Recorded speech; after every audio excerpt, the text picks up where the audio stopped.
Riftoota daawwattoota keenya kabajamoo amma kan argamnu Annuura Oromiyaa Finfinnee irraa kiiloomeetira 500 fagaachuudhaan godina Wallagga Lixaa magaalaa Najjoo keessatti argamna. Akkuma agartaa jirtanii ijoolleen barattoonni fi urjii fiilmis akkasuma agartuu fiilmis walta'iinsa Abdiisaa Aagaa fiilm piroodaakshiniidhaan walii ta'uudhaan ijoolleen kun garee isaaniitti golota magaalaa Najjoo keessa deemuudhaan hubannaa uumuu hawaasaa gabaa keessa gadi bu'anii hagaa tokkoon barsiisuutti ga'anii hubannoo uumaa jiru.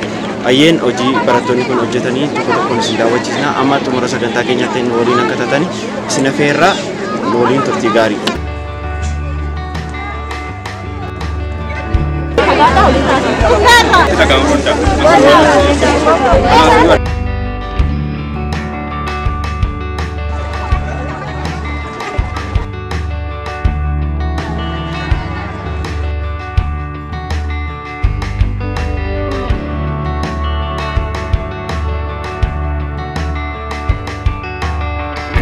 Aye, maqaan kiyya artist Amaanul Hirfaan jedhama. Agartuu fiilm piroodakshin irraa.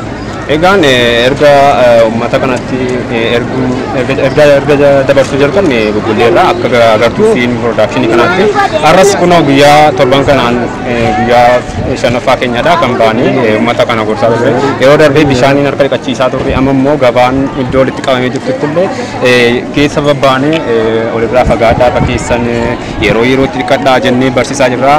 Baay'inaan dhugaadha waaqayyo isaan eebbisu malee baay'ee nu hubachaa jiru.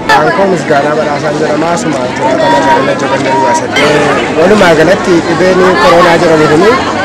Biyya Chaayinaa keessatti jalqabe jedhamee haasa'amaa ture garuu akka biyya keenyattis gale beekamaadha. Haaluma kanaan akka magaalaa keenyaattis ijoolleen ijaaramanii bifa tola ooltummaadhaan gurmaa'anii akka namoonni walirraa sissiqanii dhaabbatan akkasumallee gaafa mana isaaniitti galan harka isaanii saamunaadhaan akka dhiqatanii fi harka wal fuudhuun illee hafee wal jaalalaan akka namoonni wal dubbisan gosoobsaa turanii. Haala kanaan yoo itti fufee namoonni walirraa sissiqanii akka dhaabbatan gorsi isaanii gaariidha garuu namoonni hundumtuu wanta kana dhaga'an jiran fakkeenyaaf yeroo gabaa kana keessatti namoonni akka wal fuudhuun jira garuu tola ooltummaan kun haala kanaan yoo itti fufee dhukkubni kun magaalaa keenyatti babal'inni isaa hin hafadhee yaada. Yoo walirraas illee dhufaan keenya sunitti hin darbu afurri keenya itti darbee akka waliin miinee fi walirraa deemaa sissiqaa fi adeemaa ibsan. Walirraa siqanii jiraachuunis barbaachisaadha. Akka keessan dhiqadhaa, guddina keessan eeggadhaa, abbaan qabdanis immoo dibata sana akkatti dibadhaa jedhanii barsiisan adeemee irra barbaadu. Garuu haalli jireenyaa sababa immoo akka naannootti rakkisaa ta'eef walumatti sissinnee gabaas ta'aa irra malee miidhaa isaa hundumaa beeknaa jechuudha. Egaa deeggarsi baay'inaan yoo jiraachuu illee ammi ta'een jira. Bulchiinsi magaalaa Najjoos amma ta'e nu deeggaraa jira. Qaamonni biraas alarraati ispoonsera kan nu ta'an baay'inaan hin jiru. Egaan walumaa galatti hojii kana kan nu hojjechiisaa jiran baay'ee mooraaliif nama kakaasa. Kan hojiirra oolchan jiru garuu hundinuu hin godhan. Kun garuu tola ooltummaan kun reefuu jalqaba waan ta'eef haala kanaa yoo itti fuffufe hundumtuu hin godhee dhina yaalan. Fakkeenyaaf anaan asitti natti himu galee maatii kootti nan hima. Maatiin garuu kan maatii as hin qabne yoo jiraate gochuu dhiisuu danda'a garuu uummanni hundi hin godhu hundi garuu akka godhuuf nuunis hundumtuu irratti hirmaachuu qabna adeemanii ijoolleen keenya qeerroo keenya gorsaa jiru amma bira ga'anii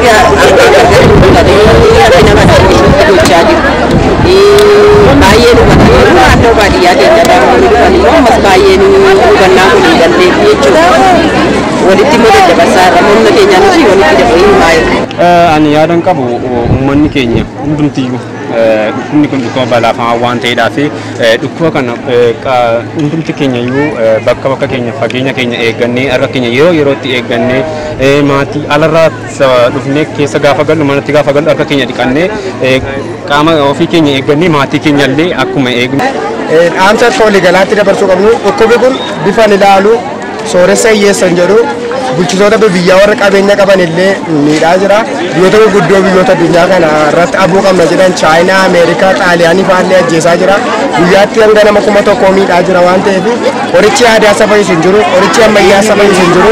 Uummanni of eegu uumaa isaa kadhachuu akka isaa saamunaadhaan qoricha yoo argate.